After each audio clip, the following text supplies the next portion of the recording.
सबको प्रणाम। आज हम एक बहुत ही महत्वपूर्ण सूत्र में प्रवेश कर रहे हैं।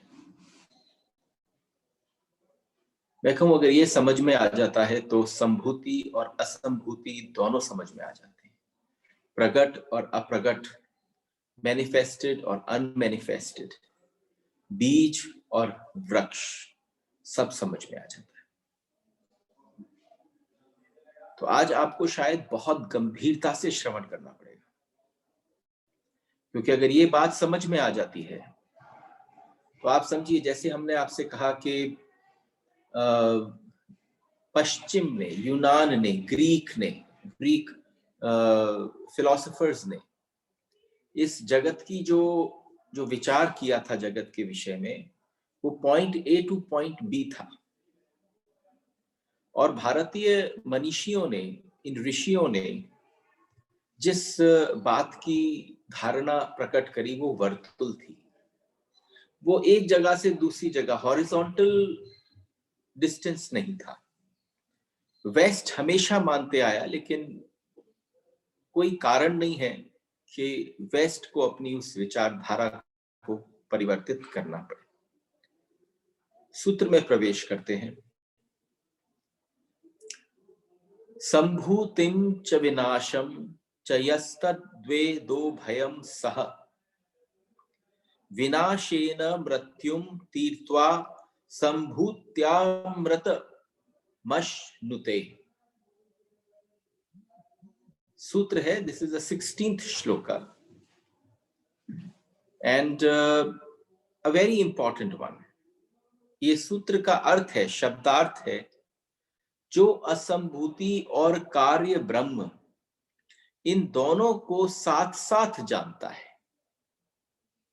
देखो, यहां पर जब भी हम सूत्र से आमना सामना करते हैं तो हमारे मन के अंदर बहुत सारे प्रश्न उठते हैं।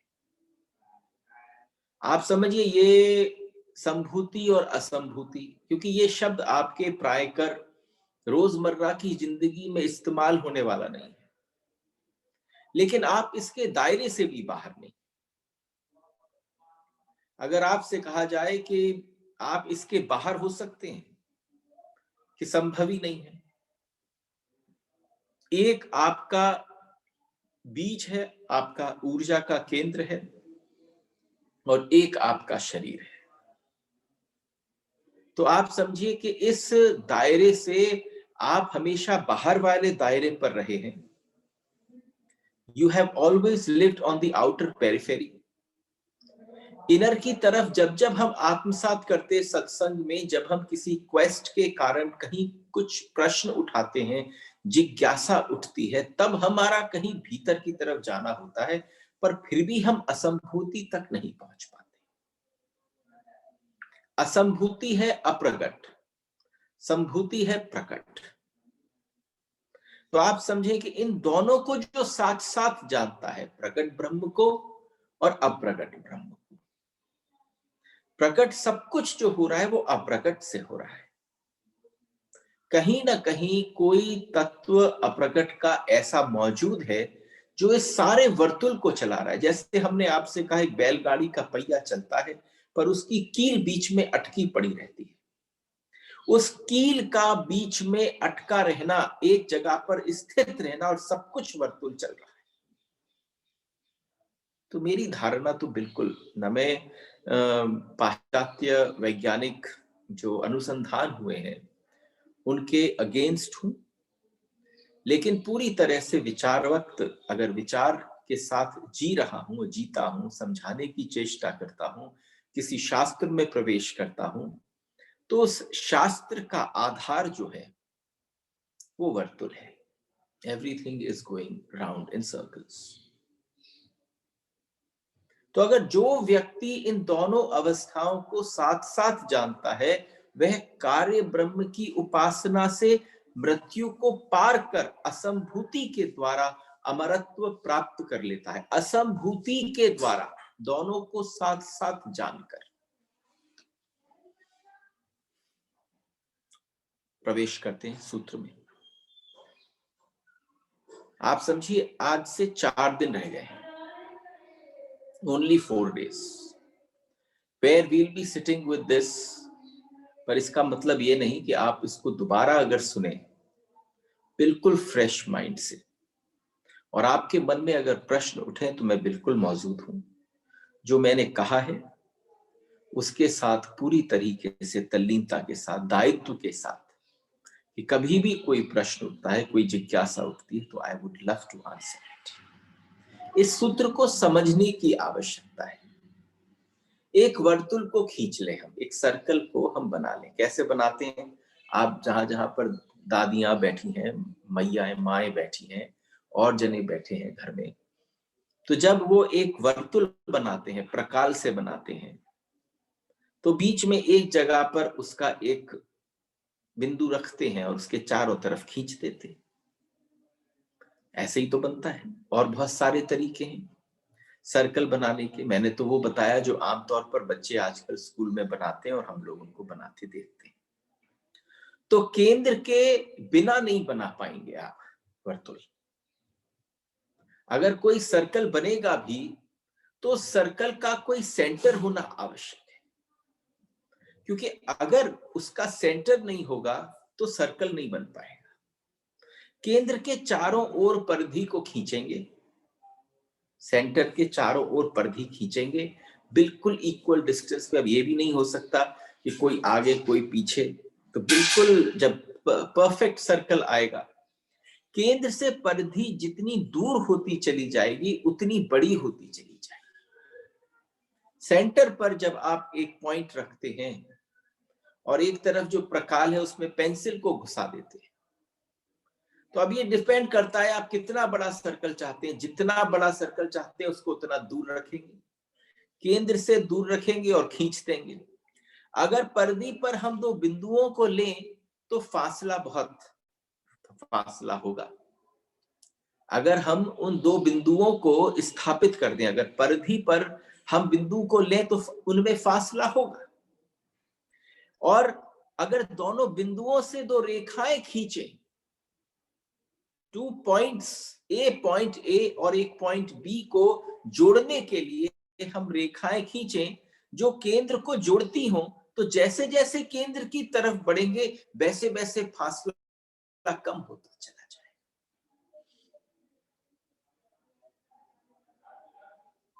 मतलब मैं बच्चों की ज्योमेट्री नहीं सिखा रहा, लेकिन आप बताइए, who has been the master of geometry in this universe? Euclid. Euclid has been the master of geometry.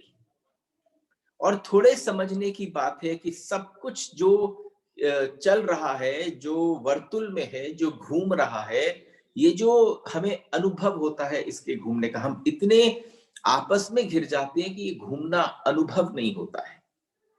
लेकिन अगर कोई थोड़ा सा जग जाए तो उसे पता चलेगा चारों तरफ केवल वर्तुल है। ठीक केंद्र पर आकर फासला समाप्त हो जाता है। जैसे ही कोई चारों तरफ से केंद्र पर आ जाए तो फासला समाप्त हो जाए। इसको मैं जन्म और मृत्यु के माध्यम से भी बता सकता हूं। जब जन्म हुआ, छोटा सा शिशु बाहर निकला, तो आपको तो वो शरीर दिखा, ये घटना नहीं पता चली कि उस पल, उस क्षण घटना कौन सी घटी।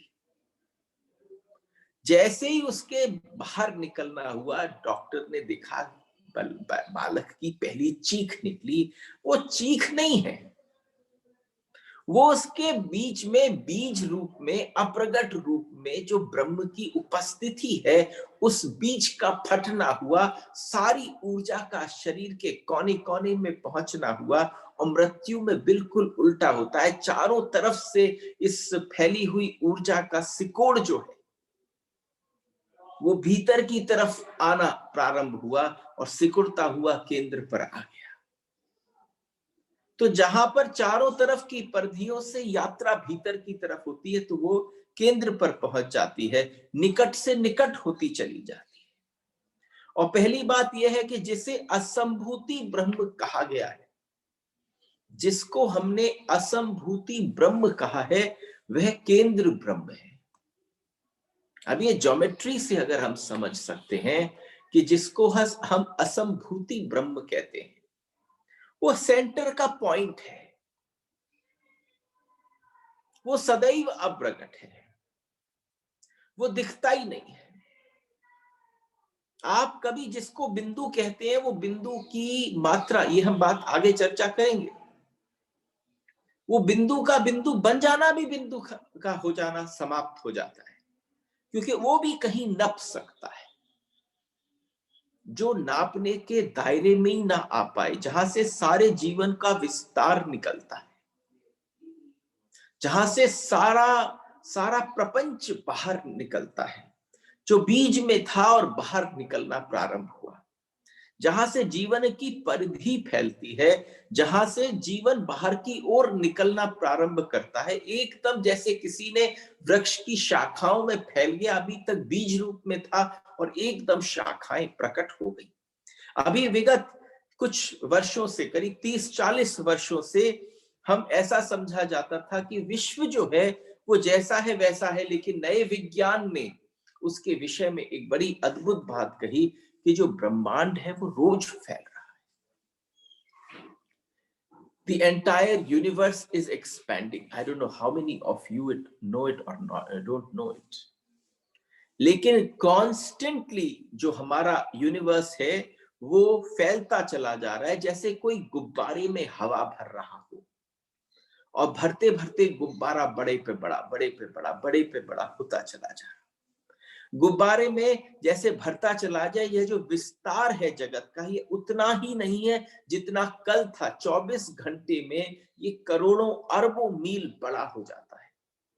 मात्र 24 आवर्स में, जो आपके लिए कोई बड़ी महत्वता नहीं रखते, उन सिर्फ 24 आवर्स में ये यूनिवर्स हजारों करोड़ों करोड़ों और अरबों मील बड़ा हो जाता है।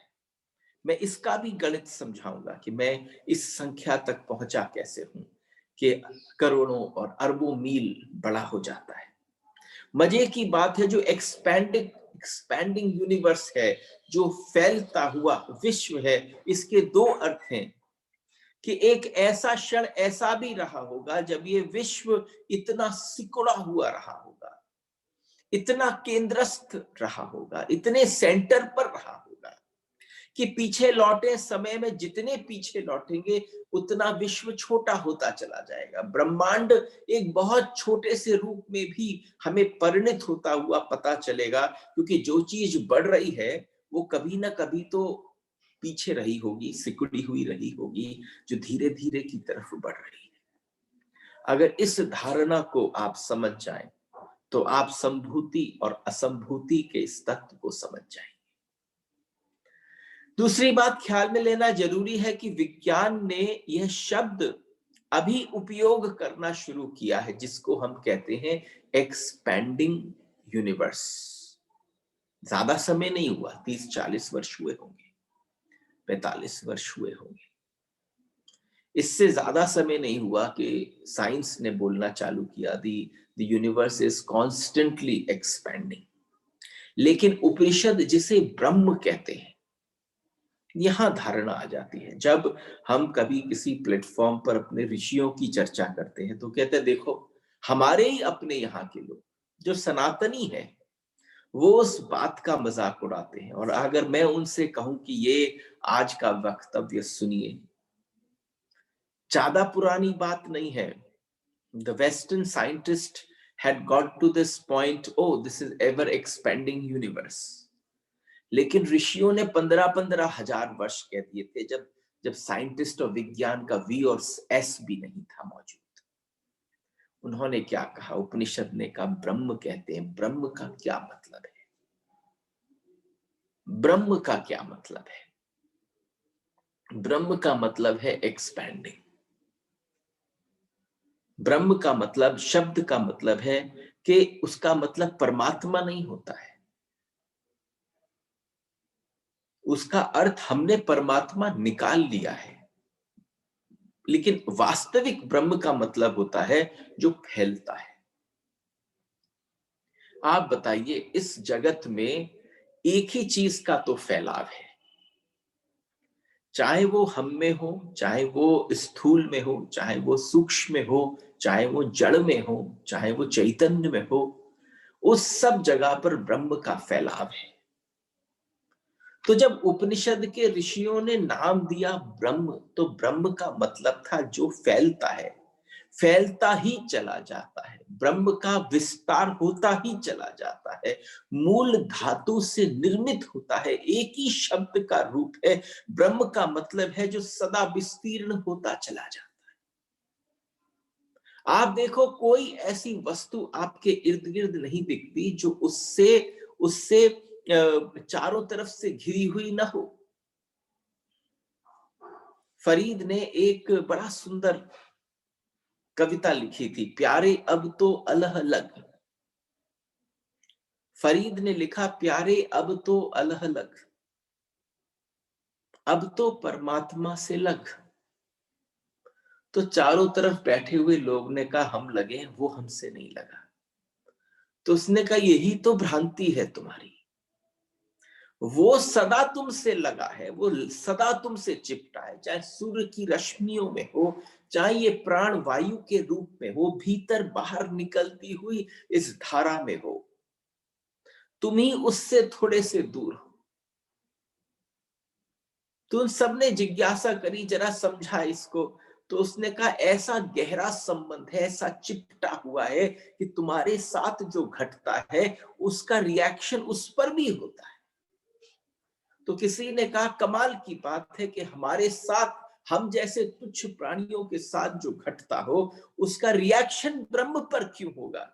तो उसने बड़ा सुंदर उदाहरण दिया कि अगर एक मोमबत्ती को देखो और उसके बीच के धागे को तुम अपने आप को मानो, तुमसे सदैव चिपटा हुआ जो ब्रह्म रह रहा है, वो मोम की भांति है। जब ये जीव जलता है तो ब्रह्म भी पिघलता है। जब ये जीव जलता है, ताप के कारण, काम के कारण, क्रोध के कारण, लोभ के कारण, मोह के कारण, किसी भी अटैचमेंट के कारण, डिजायर्स के कारण, तुम्हें जहां जहां ताप लगता है तुम्हें पता न चलता होगा, लेकिन वो भी पिघलना प्रारंभ कर देता है। तो आप समझो जो सदैव आपके साथ है, जो विस्तीर्ण है, और स्थिति में विस्तीर्ण है ऐसा नहीं है, प्रक्रिया में विस्तीर्ण है। अंतर है दोनों में, स्थिति में विस्तीर्ण होना और प्रक्रिया में विस्तीर्ण होना। जो होता ही चला जाता है, constantly expanding, there is no other way. The universe is constantly expanding. ब्रह्म का मतलब है जिसका निरंतर विस्तार होता चला जा रहा है। कोई ऐसा दायरा नहीं, कोई ऐसी अंधेरी कोठरी नहीं, कोई ऐसा स्थान नहीं जहां पर उसका प्रवेश न हो। अब ब्रह्म के दो अर्थ हो गए, वैज्ञानिक अर्थ में भी। अब ब्रह्म शब्द के दो अर्थ हो गए। वैज्ञानिक अर्थ में भी ब्रह्म का मतलब, एक हमने कहा ब्रह्म का वह रूप जिसको असंभूति कहते हैं।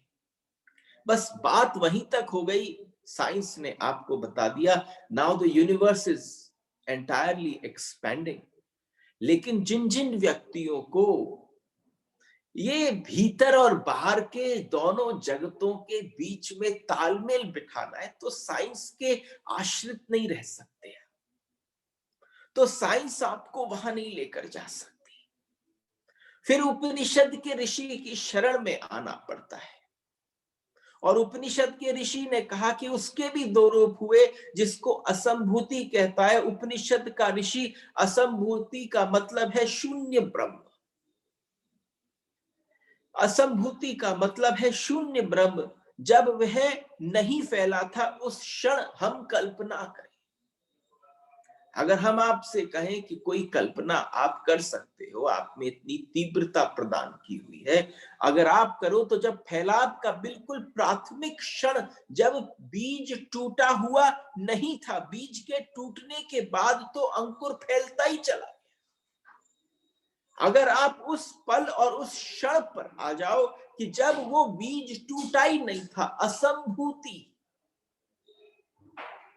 असंभूति वह जो शून्य ब्रह्म है, सब कुछ उसमें ही तत्व में घिरा हुआ था। आप समझना, आपके भीतर की ऊर्जा बाहर फूटे ही नहीं तो इस शरीर का क्या होगा? अरे ये पैरालिटिक एक वेजिटेबल बनकर पड़ा रहेगा। लेकिन आप समझना, वो तत्व, वो ब्रह्म का स्वरूप, जो वो शून्य स्वरूप, जब छोटे से बीज में इतना बड़ा वृक्ष पैदा होगा, उस छोटे से बीज में से आप समझो ईशावास्य ने प्रथम बात में यही तो बात कही थी। अगर इतनी बातचीत हमें करनी नहीं होती, 30-35 दिन हो गए हम सबको साथ साथ बैठे हुए, हमने तो आपसे कहा था, बात ही समाप्त कर दी ऋषि ने पूर्णमदः पूर्णमिदं कहकर। ये वही तो बात हो रही है, उस पूर्ण में से जो निकल सकता है वो पूर्ण ही निकल सकता है। उस बीज, उस शून्य में से, उस शून्य ब्रह्म में से जो प्रकट होगा, उसका जो बीज जब निकलेगा तो इतना बड़ा वृक्ष होगा कि उस एक बीज के नीचे हजारों की हजारों बैलगाड़ियां खड़ी हो जाएंगी। उसकी छाया में इतना बड़ा वृक्ष एक बीज बना सकता है। और अनंत बीज, जब एक एक बीज में इतनी क्षमता है तो समझो अनंत बीज क्या कर सकते। अनंत बीज तो इस पूरी पृथ्वी को पाट सकते हैं। फिर एक एक वृक्ष में अनंत अनंत बीज लग जाएंगे और अनंत अनंत बीजों में से फिर इतने वृक्ष के इतने अनंत, एक छोटा सा बीज भी फैलकर अनंत बीज होने की संभावना अपने आप में रखता है। इस भाव, इस तत्व को कहा जाता है पूर्णमदः पूर्णमिदम्। तो ब्रह्म के दो रूप हो गए, एक विस्तीर्ण ब्रह्म है, एक शून्य ब्रह्म है। असंभूत ब्रह्म का अर्थ है, असंभूत ब्रह्म का अर्थ है बीज रूप ब्रह्म, बिंदु रूप ब्रह्म कल्पना ही कर सकते हैं हम, क्योंकि बिंदु की कल्पना ही हो सकती है। आप बिंदु को नाप नहीं सकते, कल्पना ही कर सकते हैं। और फिर कल्पना करते करते जब वेदों ने कल्पना करी, उन ऋषियों ने कल्पना करी, जब कल्पना के परे बात हो गई तो नेति नेति, not this and not that, ये भी नहीं और वो भी नहीं। आप समझो जो कल्पना के भी दायरे में ना आ पाए, ऐसा ब्रह्म। हमने आज आपसे कहा था, एक यूक्लिड है, यूक्लिड एक बहुत ही बड़े मैथमेटिशियन थे। अगर आप उनसे पूछेंगे, जो मास्टर ऑफ ज्योमेट्री थे, कि सबसे वो बहुत बड़े जानकार थे, तो कहेंगे बिंदु हम उससे कहते हैं जिसमें न कोई चौड़ाई है न कोई लंबाई, न कोई चौड़ाई है न लंबाई है न गहराई है। ऐसा बिंदु आपने कहीं देखा ना होगा। आपने कौन सा बिंदु देखा होगा? जब भी आप बैठते हैं तो आप एक पेंसिल से या किसी छोटी सी उससे बिंदु बना देते हैं, मैग्नीफाइंग ग्लास में लीजिए, उसे भी नापा जा सकता है। जो नापा जा सकता है वो बिंदु नहीं हो सकता, असंभव बात है। और जैसे ही आप उसको नापेंगे तो उसकी कोई आकृति बन जाएगी। बिंदु की कोई आकृति नहीं हो सकती, जिसकी आकृति नहीं हो सकती, जो नापा नहीं जा सकता, वो है शून्य ब्रह्म। वो हो आप, वो है आपका बीज, वो है आपका होना। ये तो फैला रहा है, ये तो वृक्ष है। जो भी कुछ दिख रहा है उसका संबंध उससे गहराई से जरूर जुड़ा है।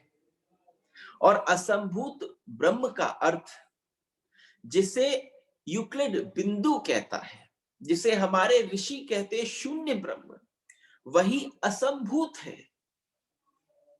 वह असंभूत है जिसमें अभी होना भी शुरू नहीं हुआ। आप पल पल जीते हैं इस भाव से कि कुछ हो रहे हैं। आज समझिए, इस बात को समझाने के लिए इतनी दिन की यात्रा करनी पड़ी। अगर पहले दिन ये बात करते तो समझ में नहीं आती। इसी को ही तो यात्रा कहते हैं। इसी को तो कहते हैं कि गुरु उस तत्व को तब दिखाए जब उसका शिष्य उसके लिए तैयार हो। जब शिष्य ही तैयार ना हो, जब शिष्य को ही पता ना हो कि यहां पर मुझे क्या देखना है और गुरु किस तरफ उंगली कर रहे हैं। आप समझना, हमारी वासनाएं चित्र देखती है। आपके बच्चे की वासनाएं कुछ और है, आपकी वासनाएं कुछ और है। एक ही गाड़ी में बैठकर जा रहे हैं और 4 जने बैठे हैं, सबके चित्र अलग है। जिसकी जैसी वासना है उसको दुनिया में वो दिखता है। आप जो देखना चाहते हैं, आपकी जिस तरफ डिजायर्स हैं, आपको उसी गाड़ी में बैठकर आपकी आंखें उस भीड़ में उसको खोज लेंगी जो आपकी वासना में भरा पड़ा है। छोटा सा बालक भी वासना से ग्रसित ऐसा नहीं है कि छूट गया है, उसकी अपनी डिजायर्स है। और जब वो अपनी धारणा को ढूंढ लेता है, अपनी बात को ढूंढ लेता है, तो बड़ा आनंदित होता है। तो आप समझना कि अभी असंभूत का खास तौर पर एग्जिस्टेंस आया नहीं है, पोटेंशियलिटी अभी भीतर छिपी हुई। असंभूत का मतलब क्या है? बाहर नहीं निकला है, पोटेंशियलिटी तुम्हारे भीतर है, उस बिंदु के अंदर है, अभी प्रकट होना है, बस होने को है। बस अब थोड़ी ही देर में प्रकट होने को है, लेकिन अभी बिंदु है, व्याख्या का बिंदु है। इस असंभूत ब्रह्म की एक स्थिति हुई है, उसको हम बिंदु कहते हैं। लेकिन इसे हम नहीं जानते, हम तो संभूत ब्रह्म को जानते हैं। हम किसे जानते हैं? हम उसे जानते हैं जो प्रकट है। हमारे लिए जितना भी जानना हो गया है वो प्रकट का है, जो हो गया है। हम तो वृक्ष रूप ब्रह्म को जानते हैं, बीज रूप ब्रह्म को नहीं जानते।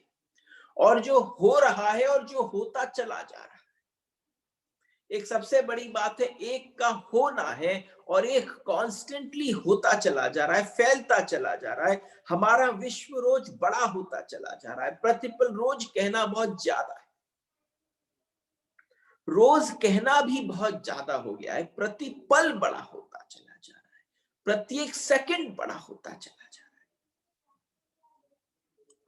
तो हमसे किसी ने एक बार पूछा था कि आप इस नतीजे तक कैसे पहुंचे, जब आप कह रहे हैं रोज कहना भी बहुत बड़ी बात है। रोज में भी 24 घंटे होते हैं, हर घंटे में 60 मिनट होते हैं, हर मिनट में 60 सेकंड होते हैं। तो आप इस तक कैसे पहुंचे कि रोज बहुत बड़ी बात हो गई? ये तो हर पल बड़ा हो रहा है, क्योंकि रोज तो बहुत बड़ा होता चला जाता है, प्रतिपल भी बड़ा हो रहा है। सूर्य की प्रकाश की किरण की जो गति है, what is the speed of light? If you understand what is the speed of light, उस गति से तारे एक दूसरे से दूर हट रहे, उस स्पीड से। और आप समझना, जो भी आपके साथ समक्ष बैठकर यहां कहा जा रहा है, वो किसी भी साइंटिस्ट से बात कर लीजिएगा, किसी साइंटिफिक जर्नल को खोल लीजिएगा, आपको पता चल जाएगा केंद्र से समस्त सब कुछ दूर हट रहा है। सूर्य की किरणों की गति जो है वो प्रति सेकंड 1,86,000 मील पर सेकंड है, 1,86,000 पर सेकंड। पर सेकंड की गति इतनी है, स्पीड ऑफ लाइट है प्रति सेकंड 1 मिनट में 60 गुना। अगर हम कहें कि 1 मिनट में, तो 1,86,000 को इंटू 60 कर लो, तो तुम्हें समझ में आ जाएगा कि ये यूनिवर्स किस गति से बढ़ रहा है। एक दिन की तो बात ही छोड़ दो, पहले उसे 60 से मल्टीप्लाई करो, फिर तुम्हें समझ में आएगा। उसके आगे मिनट में कन्वर्ट करो, आवर्स में कन्वर्ट करोगे, डेज में कन्वर्ट करोगे, तब तुम्हें समझ में आएगा कि किस गति से एक्सपेंशन ऑफ द यूनिवर्स हो रहा है। वैज्ञानिक भी तय नहीं कर पाते कि समय के उस क्षण को हम कैसे तय करें जब यहां से शुरू हुई होगी यात्रा। कहा नहीं जा सकता। वैज्ञानिक भी बहुत कठिनाई में पड़ गए। जैसे कहीं कोई बात आती है और आपकी बुद्धि की क्षमता के, हमने आपसे क्या कहा, आपकी एक यात्रा की एक अवस्था है, आप प्रकाश तक पहुंच सकते हैं, अंधकार को पार कर सकते हैं, लेकिन आप प्रकाश को नहीं हटा सकते। उस स्थिति पर जाकर आपको समर्पण कर देना होता है। इसलिए साइंटिस्ट्स को भी, जो कितना ही कहें कि वो भगवान को नहीं मानते, वो इस परम सत्ता को नहीं मानते, वो ब्रह्म को नहीं मानते, वो हर चीज को एक दिन खोल लेंगे, लेकिन एक स्थान पर जाकर भी वो अपने आप को छोड़ देते हैं जहां पर उन्होंने सारे शोध छोड़ दिए। एवर एक्सपैंडिंग है, उसके मूल तक, उसके स्रोत तक जाना असंभव हो गया। एक पत्थर को अगर मैं फेंकूं उठाकर अपने हाथ से और वो उड़ता हुआ चला जाए, अगर कोई बाधा ना मिले और अगर पृथ्वी का गुरुत्वाकर्षण न हो, अगर पृथ्वी का कोई गुरुत्वाकर्षण न हो, कोई बाधा न मिले, कोई वृक्ष से न टकराए, किसी दीवार से न टकराए और जो चढ़ता चला जाए, कोई कशिश उसको खींच न रही हो, और जैसे जितनी ताकत होगी मेरे हाथ के भीतर उसको फेंकने में, वो उतनी दूर जाएगा, उसके बाद नीचे गिर जाएगा। लेकिन अगर जमीन की कशिश न हो, रास्ते में कोई व्यवधान न हो और मैं पत्थर को फेंक दूं, तो वो पत्थर आप सोच सकते हैं चलता ही चला जाएगा, कोई व्यवधान ही पैदा ना होगा, कोई रुकावट ही ना होगी। हमारा विश्व ऐसा ही फैलता चला जा रहा है, बढ़ता ही चला जा रहा है। आप समझना, इस तत्व को समझाने के लिए कोई और सरल से सरल तरीका मुझे समझ में नहीं आया। अगली बार सब और सरल कुछ समझ आएगा तो आपके साथ शेयर करूंगा।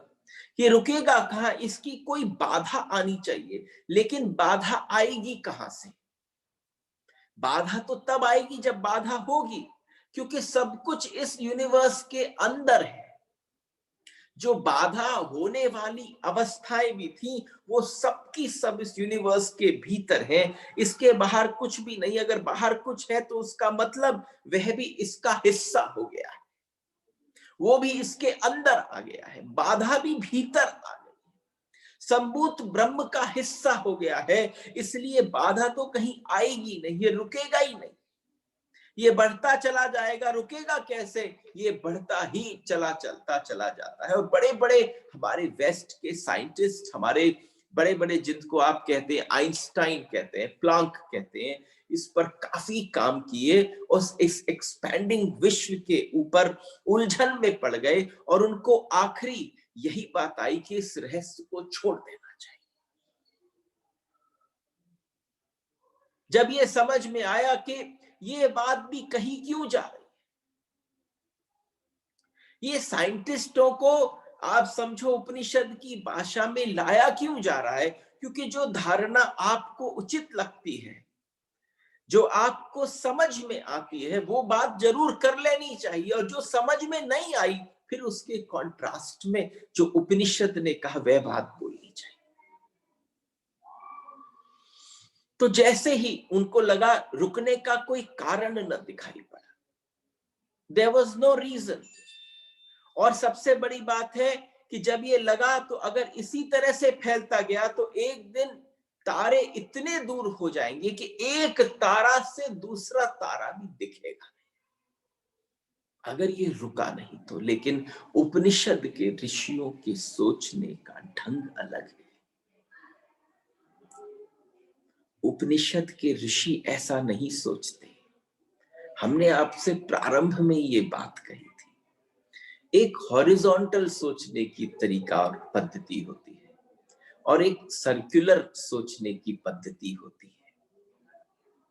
अगर हॉरिजॉन्टल है, कोई रुकावट नहीं है, अंतहीन है, इनफाइनाइट है, तो आप समझ सकते हैं ना, जब भी कल्पना की बात आए तो आप समझ सकते हैं कि आपको अंदाजा नहीं है, आप रात को सोए और दूसरे दिन उठे, उतनी देर में ब्रह्मांड कितनी यात्रा कर चुका, गणना भी नहीं कर सकते। आपके कैलकुलेटर में वो डिजिट्स भी नहीं आ सकती। लेकिन उपनिषद के ऋषि क्या सोचते हैं? उपनिषद के ऋषियों के सोचने का ढंग है, और उस ढंग को समझ लेना बहुत आवश्यक है। एक दिन नहीं, आज नहीं, कल वैज्ञानिक को उस ढंग से सोचना शुरू करना पड़ेगा। सारी बातें वापस आ रही हैं। नासा जैसी ऑर्गेनाइजेशंस पर संस्कृत का सूत्रात्मक भाषा का प्रयोग अति उत्तम नजर आने लग गया है। तो जो बैठे बैठे उस ऋषि ने देख लिया था, वो कौन से तत्व के भीतर प्रवेश कर रहा था, जिस तत्व से हमारा और आपका संबंध टूट गया है। उसका ढंग क्या है कि एक दिन, आज नहीं कल, जब बदलेगा, लेकिन अब तक पश्चिम के विज्ञान की धारणा नहीं है। न होने का कारण है, न होने के कारण पश्चिम का पूरा विज्ञान जिस फिलॉसफी से प्रेरित है, यूनानी दर्शन से विकसित हुआ है, यूनानी दर्शन की कुछ मूल्य मान्यताएं, और आप देखो धीरे धीरे जितने हम साइंस की तरफ झुकाव बढ़ते चले जाते हैं, हमारी मान्यता वैसी हो जाती है। उन पर खड़ा एक मान्यता है कि जो समय है वो सीधी रेखा की गति है। जो समय है, यूनानी मान्यता के अनुसार जो समय की गति है वो सीधी रेखा में जानी जाती है। इससे पश्चिम का वैज्ञानिक बहुत मुश्किल में पड़ गया। लेकिन अगर इस बात को समझ पाए, अगर इसके भीतर प्रविष्ट कर पाए, तो आपको समझ में आ जाएगा कि क्या कहा कि साधारणतः अगर यूनान के चिंतक से पूछा जाए कि एक बच्चे और बूढ़े के बीच में क्या सीधी रेखा खींची जा सकती है, तो कहेगा बिल्कुल खींची जा सकती है। ये बचपन का पॉइंट है, ये बुढ़ापे का पॉइंट है। लेकिन हमारे भारतीय दार्शनिक कहेगा कि नहीं नहीं, ऐसा संभव नहीं। भारतीय मनीषी कहेंगे, जिन्होंने इसको देखा, कहेंगे बच्चे और बूढ़े के बीच में वर्तुल बनाया जा सकता है, सर्कल बनाया जा सकता है, रेखा नहीं खींची जा सकती, क्योंकि बूढ़ा वहीं पहुंच जाता है मरते वक्त जहां पर बच्चा था। पूरा जब पूरा सर्कल है, वो सर्कल क्रिएट हो रहा है, क्योंकि बूढ़ा वहीं पहुंच जाता है मरते वक्त जहां से बच्चा ने शुरू किया था सर्कल। इसलिए बूढ़े और बच्चे एक जैसा व्यवहार करने लगते, उनके व्यवहारों में कोई परिवर्तन नहीं होता। बचपन और बुढ़ापे के बीच वर्तुल है, गोल घेरा है। जवानी वर्तुल के बीच का वो हिस्सा है, थोड़ा सा उठाव है, थोड़ा सा उठाव है, लेकिन वो भी धीरे वापस वर्तुल का हिस्सा बन जाता है जैसे जवानी का दौर नीचे की तरफ आता है। अगर ऐसे समझ में ना आया हो तो आप ऋतुओं की वजह से समझें। क्या आप कहेंगे विंटर्स और समर्स के बीच में रेखा खींची जा सकती है? खींची नहीं जा सकती। ये एक सर्कल है, साइकिल है। हमारे यहाँ पर तो 6 ऋतु हैं, 6 ऋतुओं की साइकिल चल रही है। समय आता है, सब कुछ बदलता चलता है। ऋतुएं घूमने जैसी है, मंडलाकार है।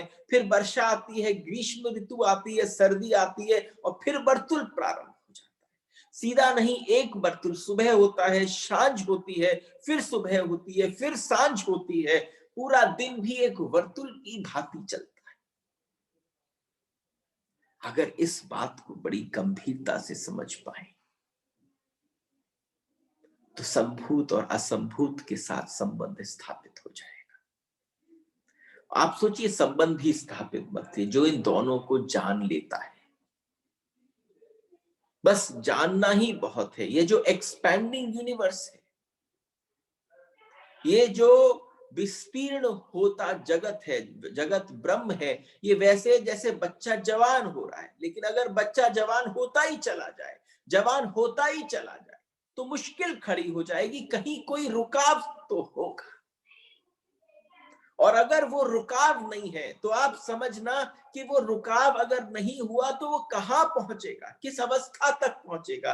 ये धारणा विज्ञान की बिल्कुल गलत, निराधार साबित होती है। लेकिन जब बच्चा जवान हो रहा है, थोड़ी देर में उसका डूबना, उसका अस्त होना, उसके बालों के केशों का थोड़ा थोड़ा ग्रे होना, उसकी झुर्रियां आना, उसके दांत थोड़े कमजोर होना, उसकी शारीरिक क्षमता घट जाना, और फिर वो वर्तुल बुढ़ापे की ओर की तरफ मुड़ जाता है स्वतः, अपने आप, ऑल बाय इटसेल्फ। इसलिए भारत का जो चिंतन है वह कहता है फैलता हुआ ब्रह्म, ये फैलकर बच्चा होगा, जवान होगा, बूढ़ा होगा, वापस असंभूत ब्रह्म में गिर जाएगा। ये कहने की बात है। वास्तविक अगर समझा जाए तो ये समझने की बात है कि संभूत से वापस असंभूत में चला जाएगा, असंभूत से पुनः निर्माण होगा, फिर संभूत का चक्कर लगेगा और वापस असंभूत में गिर जाएगा। हमारे जीवन का वर्तुल अगर 70 साल का है, मान लें अगर हमारे जीवन का वर्तुल करीब 70-80 वर्ष का है, तो छोटे वर्तुल के जीवन भी होते हैं।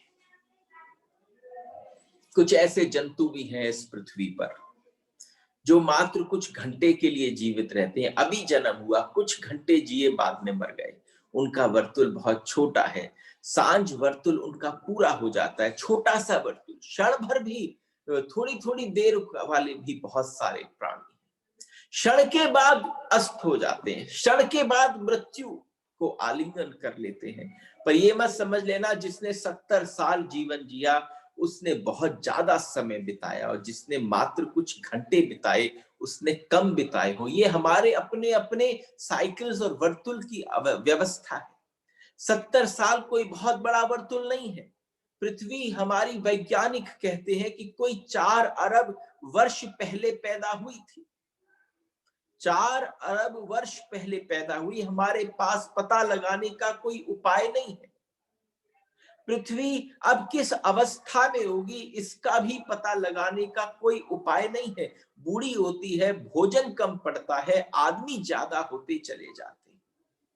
आज हम कह सकते हैं कि हमारी जो पृथ्वी है वो धीरे धीरे बूढ़ी हो रही है। जैसे एक समय आया जब पैदा हुई होगी तो क्या व्यवस्था रही होगी, कैसी हरियाली रही होगी, कैसी ताजगी रही होगी, कैसी हवा रही होगी। लेकिन उसके बाद एक समय आया होगा इसके पूर्ण यौवन का। उस पूर्ण यौवन में शायद हमने इतना दोहन न किया होगा पृथ्वी का। पंचम स्कंद श्रीमद् भागवत में पृथ्वी के दोहन की जब कथा आती है, उसका तालमेल बिल्कुल इस संभूत और असंभूत के साथ बैठ जाता है कि जिस समय पर आपने देखा कि यहां पर दोहन प्रारंभ हो गया, लेकिन अब अगर कहें कि धीरे धीरे पृथ्वी क्या कर रही है, पृथ्वी के साथ पल पल क्षण क्षण क्या घटित हो रहा है। मौत निकट मालूम पड़ती है। क्यों निकट मालूम पड़ती है? क्योंकि सब चीजें चुकती चली जाती है, सब चीजें चुकती चली जाती हैं। कोयला चुक गया, पेट्रोल चुकने वाला है, भोजन चुक जाता है, जमीन से सब रासायनिक द्रव्य जो है वो चुक जाते हैं। जमीन बूढ़ी हो रही है। जमीन में जितनी क्षमता थी अनाज देने की, उतनी क्षमता घटती चली जा रही है। जल्दी मरेगी। जल्दी का मतलब हमारे हिसाब से नहीं, जल्दी का मतलब 60-70 वर्ष से नहीं है। 4 अरब वर्ष पहले जिसका जन्म हुआ था, तो ये नहीं पता कि पृथ्वी अभी कौन सी अवस्था में है। लेकिन जिस प्रकार से हम कर रहे हैं तो आश्चर्य नहीं, लेकिन जमीन का पता नहीं चलता क्योंकि हमें पता नहीं है।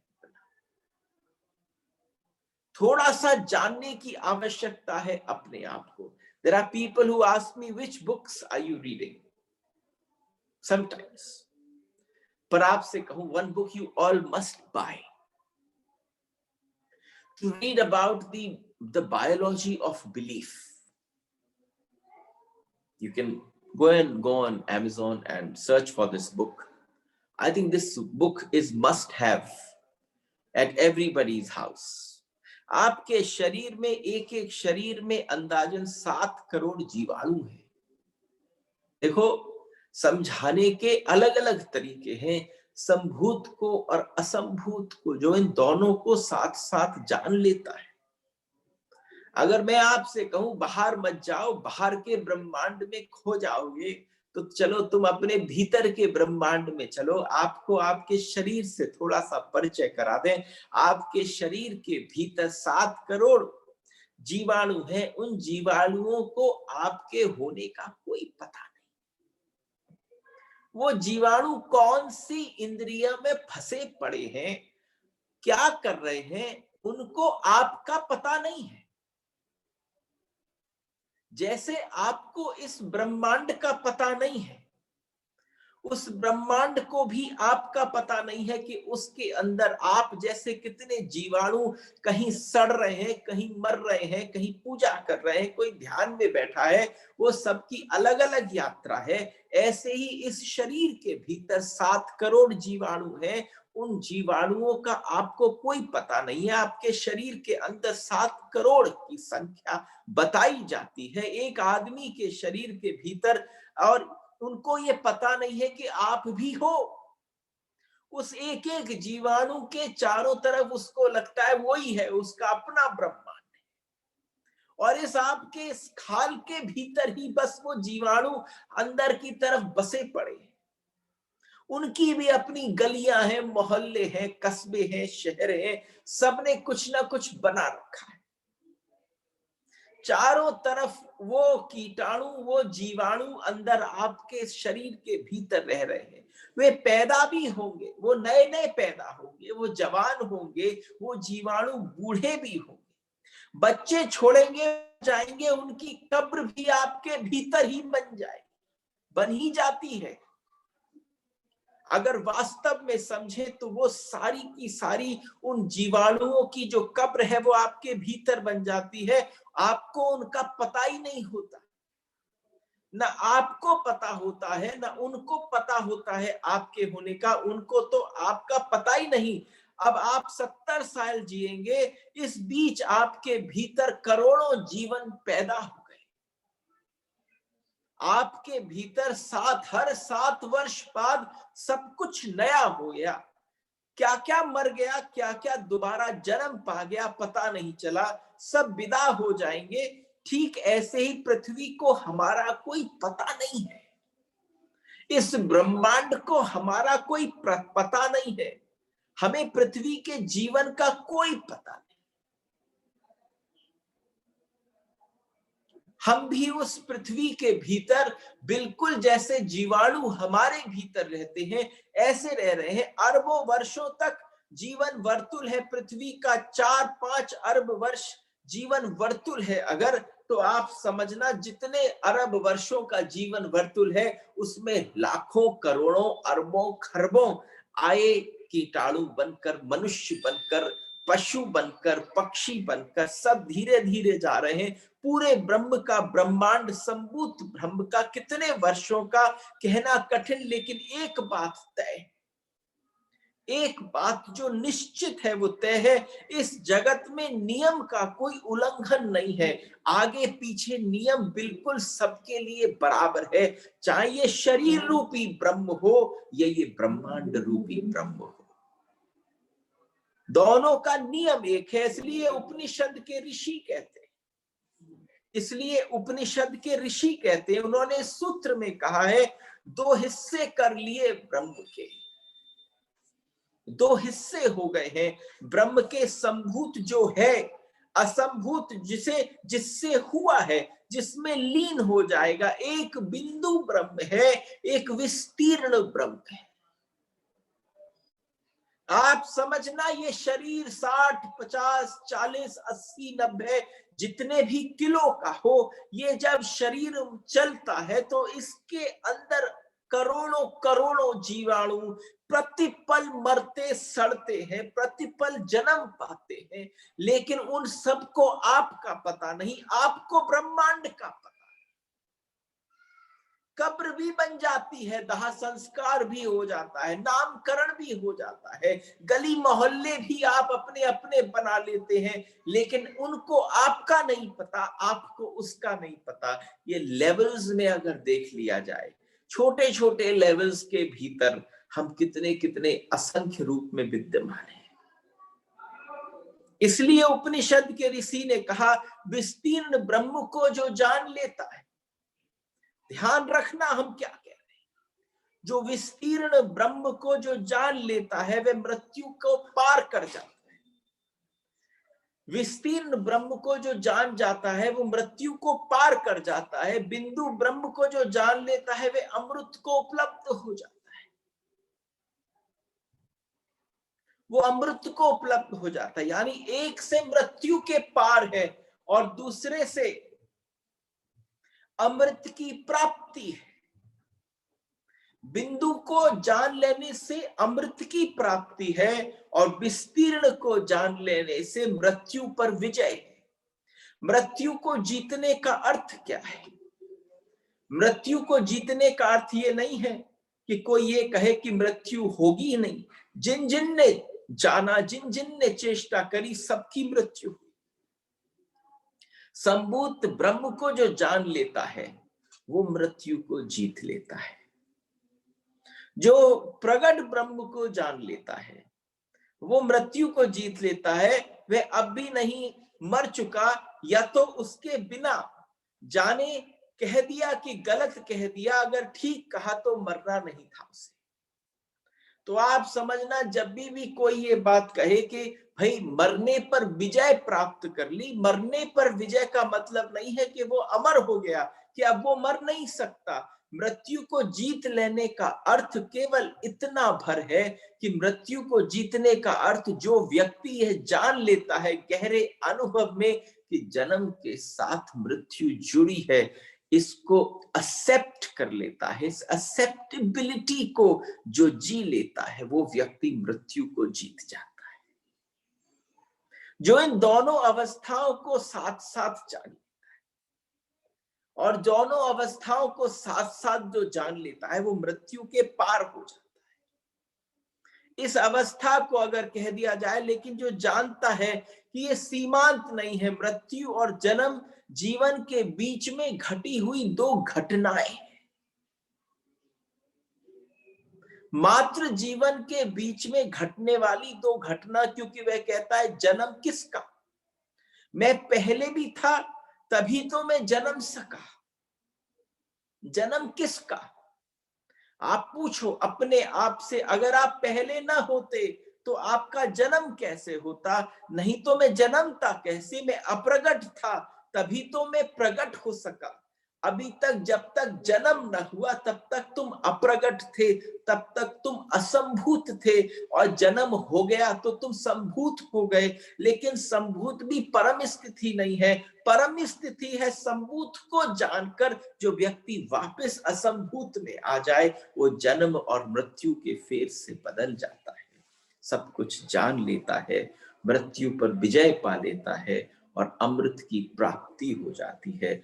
ये संभूत और असंभूत के बीच में बड़ा गहरा संबंध है। वक्तव्य को आज विश्राम देते हैं। मात्र 3 दिवस और, वेडनेसडे, थर्सडे, फ्राइडे। ईशावास के कोई प्रश्न हो तो आप अपने आप जिज्ञासा करें, कोशिश करेंगे कि उसका उत्तर दें। राधे राधे, हरि बोल।